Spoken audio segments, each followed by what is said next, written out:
Yo, what's up guys, it's Talon. Today we're going to be talking about a Vi game and just showing you guys basically a complete Vi 1v9 performance with nearly 100% kill participation, as you'll see throughout the game.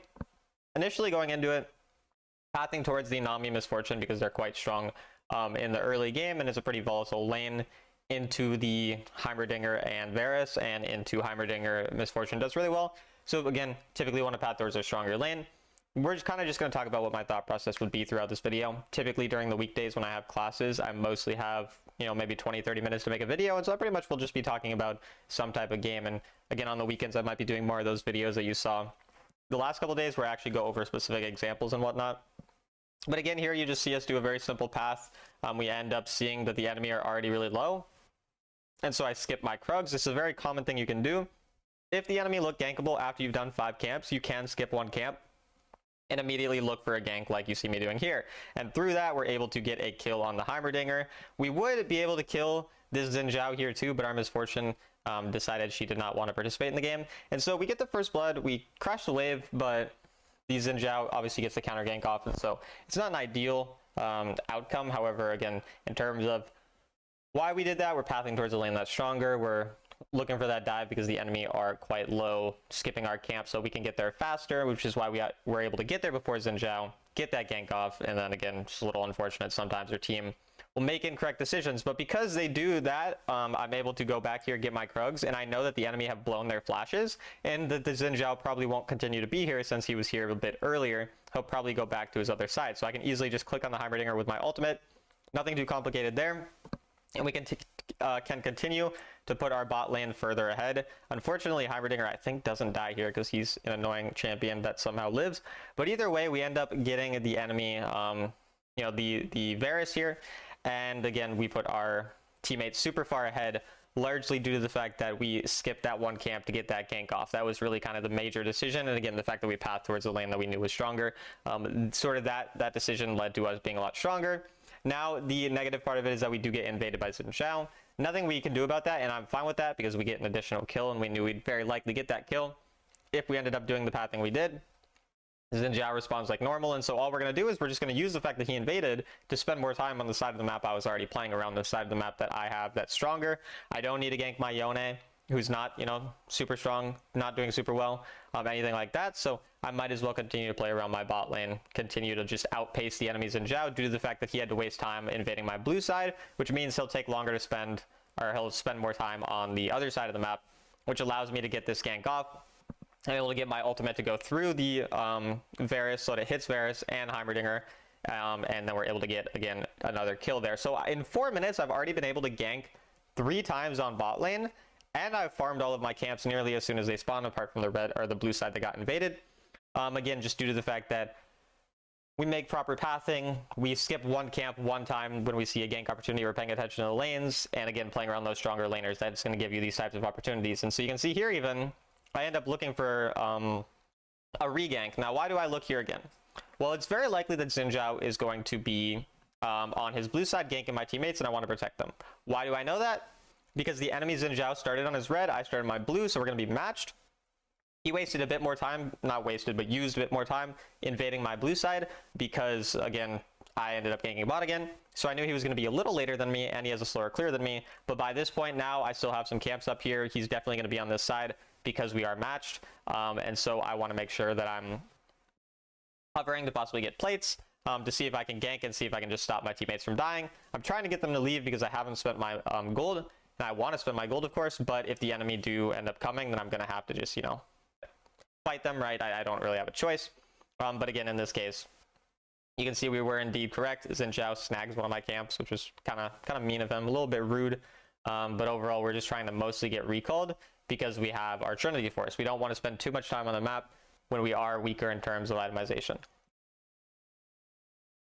We also want to make sure we get our blue side right away. Blue side spawning, so we want to make sure we get that. And then once again, I don't want to spend a lot of time on the top side. I want to go back bot as much as I can. So you saw me again, every single time that I've farmed my camps on the top side, I've just recalled and left and gone towards the bot side. Every time I've farmed on bot side, I've continued to play around them and to kind of look for them and whatnot. Now in this case, I noticed a unique example where the enemy Xin Zhao is resetting. I can kind of tell that the Darius is potentially going to be greedy, and so I have my blue buff here anyway. Since I know he's probably going to greed the turret, I decide in this case I can actually do something a bit different, which is go and find the pick onto him. I end up using my ult so that his Q doesn't hit me, and we're able to get the kill. So sometimes you end up noticing people overextending. Again, they got that kill, but he stayed up for a long time. He was low health. I knew he was going to greed the turret, and then this also allows me to get Herald, which is a better objective. So that's kind of a, you know, more unique situation where normally, again, you saw me spend almost all my time on the bot lane there. Normally I would tell you to contest dragon, play around your stronger lane, but again, in this case I knew, hey, like, this is a situation where I can actually get some good value, and sometimes you see unique situations where you can make these types of decisions, and then I'm able to get an invade off after, because again, I knew we're matched, and since he ended up going straight to the other side of the map, I knew in that case he probably had some camps up. I was correct about that, and we're able to find a pick onto the Katarina right after. Takes us an hour to chase her down, but eventually we do chase her down. And again, you can see I literally have 5 kills with my team 6, and I have an assist, so I've been a part of every kill so far, largely due to the fact that, again, we play around that strong lane, and because we play around the strong lane, we know a lot of fighting, a lot of kills are going to generally happen in that situation. And again, that's just a very simple concept. It's not complicated at all. Anyone can follow this, and in doing so, we're able to get then eventually this turret out of it. We're able to have some strong teammates, and I'm able to get a bunch of kills. One thing with the Herald now as well, it generally is not bad to hold onto the Herald for a little bit in order to get the or to take advantage of the recall, because now Herald doesn't need to be dropped at a certain time. It just needs to be dropped before it expires. In this case, I'm going to drop it mid because it's a free mid turret that's pretty low health. It's pretty convenient, but generally holding onto it and waiting until you can get a tier 2 out of it, or just using the recall passive, you know, and then waiting until it's closer to expiring before dropping it is not bad, since there's not plates when the Herald's up.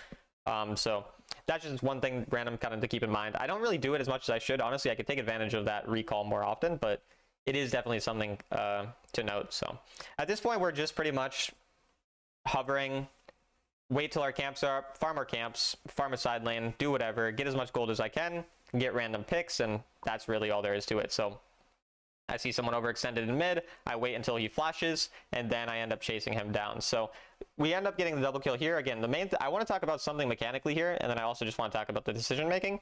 So in terms of decision making, the bottom lane wave's already pushed, so I don't really want to hover bottom lane wave that much. My top side camps are also the next ones to spawn, so I'd rather be on the top side of the map, like as in closer to my blue buff.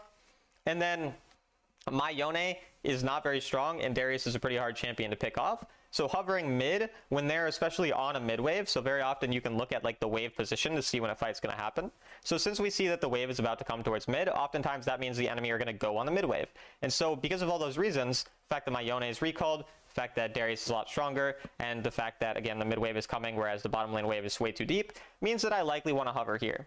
Now, when I am hovering, mechanically speaking, notice how I first wait to knock up with my first ability the Varus, and then I don't ult right away. I wait until he has some time to run away to click his flash, and then that's when I ult. So I'm not necessarily like reacting to him flashing, but what I'm doing is just making sure that I maximize my CC time by getting as much damage off first after I hit my first ability on him, and then waiting until he has a chance to use his mobility to ult to follow that mobility, rather than immediately using everything. And then at this point, we just want to go 1v1 to Darius. Again, I'm very strong, so I don't mind. I end up first abilitying inside of his first ability, so he doesn't get as much value from that. He tries to kill me here, but again, he is just obviously not strong enough to kill me since he was half health.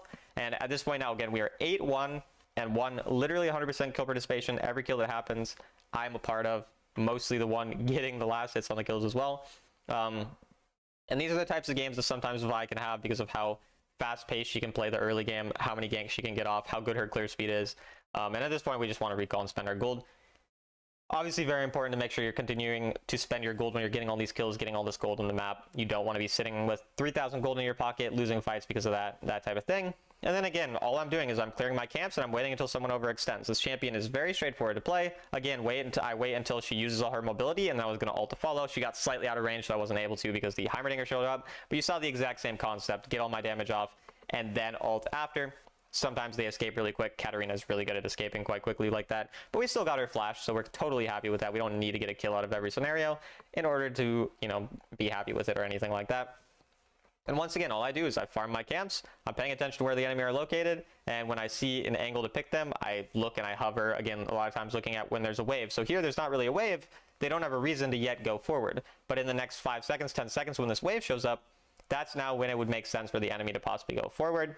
In this case, though, I do value the farm over it, but that would have been one situation where maybe I could have hovered that mid-wave briefly, and it wouldn't have been too bad.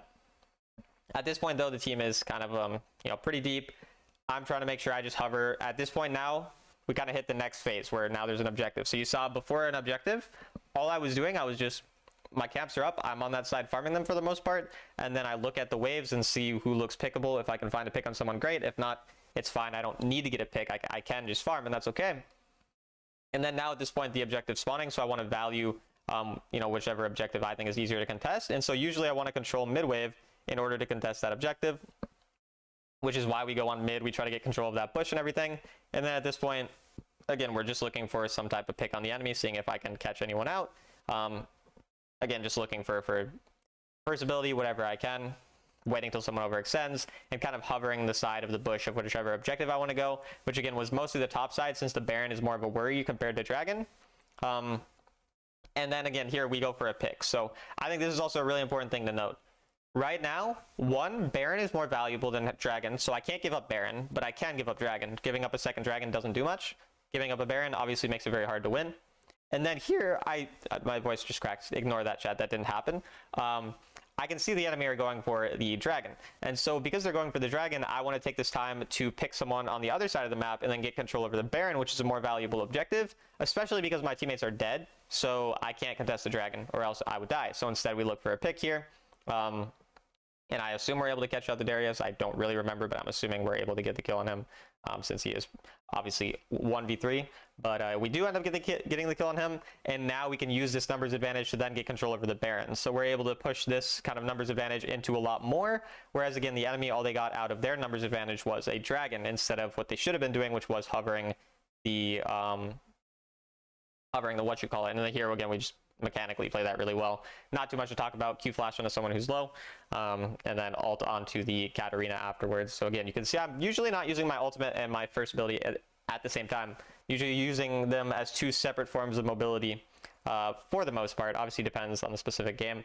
And then here I kind of am scared of getting stolen, but at this point we see they have no vision. My Morgana is zoning, and so we're able to pretty easily get the Baron.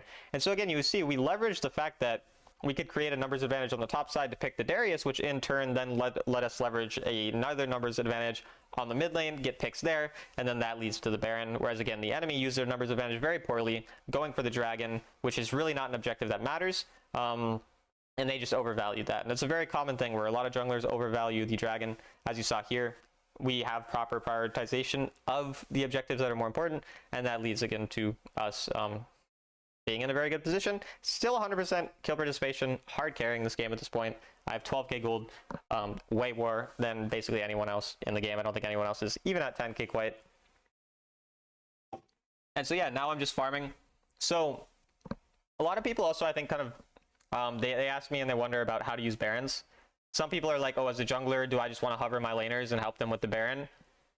Or do I want to still farm my camps? And generally, and I just accidentally hit Zinjao there, that's pretty funny, but generally speaking, it is important to make sure you're pushing your lanes with your Baron rather than farming everything. It's more important to farm buffs than anything else, but in this situation, especially on the first Baron, it's not a bad idea to... also, look at this freeze plant. That was a goated freeze plant, by the way. But in general, it's not a bad idea to mostly focus on farm and getting gold out of the first Baron, because the first Baron doesn't last for very long. So it's not as big of a deal if you do not get like a bunch of turrets out of the first Baron. Whereas second or third Baron, those are the ones where you really want to just focus on pushing and maybe just farm your buffs, nothing more. But first Baron, again, if you see an opportunity to push a lot, you can just go straight to pushing. You don't have to farm your buffs, but it's more likely that I will be farming my buffs and my camps and everything during the first Baron compared to if we get a later Baron. And then at that point, unfortunately, one of my teammates got a kill when I wasn't there. Made me very, very sad, because now I only had 15 of 16 kill participation. Clearly, I suck, and I should be reported. So yeah, that made me that ruined my entire day, but it is what it is, you know. What can you really do? And now, since we have, again, this lull period of about a minute and a half until the next objective spawn, I'm not too concerned with with much at all. I'm just trying to farm and make sure I get enough gold in order to buy my items. In this case, we can buy the Twin Guard. We recall for it, and I get a Hex Drinker. I think, I don't even remember why. I guess it's because I already had a lot of armor, and they have some magic damage. Yeah, they have Heimerdinger, they have Varus, they have Cat, so they have enough magic damage where it makes sense to have some extra magic resistance, since I mostly have a lot of armor with the armor boots and with the Death Dance and everything. So we end up doing that as our final item. And again, I'm pretty much just hovering mid. Again, this is kind of the same situation. We look now, we're pushed up further, but 30 seconds before the next objectives are spawning, I'm just hovering mid looking for a pick. I don't like, you see, I don't necessarily go straight in. I'm not the one engaging everything, but I'm hovering around the mid lane, making sure that I'm in a reasonable distance that I can get there fast enough if my team does engage or does fight. So if my teammates don't want to fight, I'm fine. I'll wait until the objective. But if they do fight, then I'll do something like this. Here, I end up knowing that I have to target the Katarina because she's the one who could ult. And so you saw me click my targeting directly on Katarina right away there, which is what allowed me to win that fight pretty well. And then we target the Varus, and I'm just so tanky that it doesn't really matter. Because of how much we farmed, and again, 19 of 20 kill participation, about to hopefully add it to 21. I really don't remember what happened here. The Darius is awful. That guy is so bad. What did I just watch? I don't know what I just watched, but either way, we end up winning the game off that. With a Vi hard carry, 16 minutes, nearly 100% kill participation. Just wanted to kind of bring you guys through my thought process throughout that game. Hope you guys enjoyed this video, and I'll see you in the next one.